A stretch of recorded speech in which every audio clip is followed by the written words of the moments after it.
2 taon may higit pa pala yung anak niya. Pero naiiwanan niya. 2 taon may higit. Scarlett, di ko maiiwanan.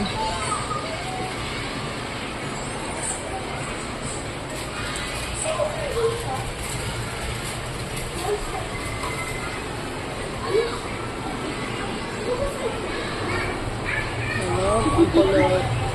Knockdown ang kulot ko. Wawa naman.